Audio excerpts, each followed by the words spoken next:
Exercise 8.1ல 9th sum பார்க்க போறோம்.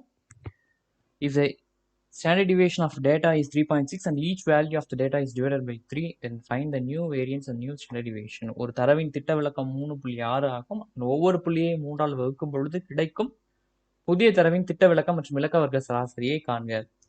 So திட்ட விலக்கம் சிக்மா என்ன கொடுத்துருக்காங்க அப்படின்னா 3.6 கொடுத்துருக்காங்க. அதோட ஒவ்வொரு புள்ளியையும் 3ஆல் வகுத்திருக்கு. சரியா? அப்போ புதிய திட்ட விலக்கம் என்ன, புதிய விலக்க வர்க்க சராசரின்னு கேட்குறாங்க.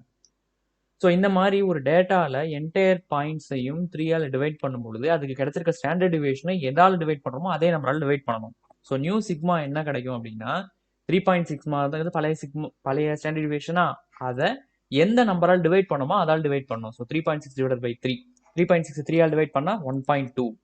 இப்போ வேரியன்ஸ் விலக்க வர்க்க சராசரி அப்படிங்கிறது என்னன்னா திட்ட விலக்கத்தை ஸ்கொயர் பண்ணுறதுனால கிடைக்கிற ரிசல்ட். ஸோ நம்மளுக்கு திட்ட விலக்கம் புதிய திட்ட விலக்கம் என்ன கிடைச்சது, 1.2 கிடைச்சது. ஸோ வேரியன்ஸ் நியூ வேரியன்ஸ் என்னன்னா அதை ஸ்கொயர் பண்ணும் பொழுது 1.2 ஸ்கொயர் பண்ணோம்னா 1.44. ஸோ நியூ வேரியன்ஸ் அப்படிங்கிறது 1.44, நியூ சிக்மா அப்படிங்கிறது 1.2.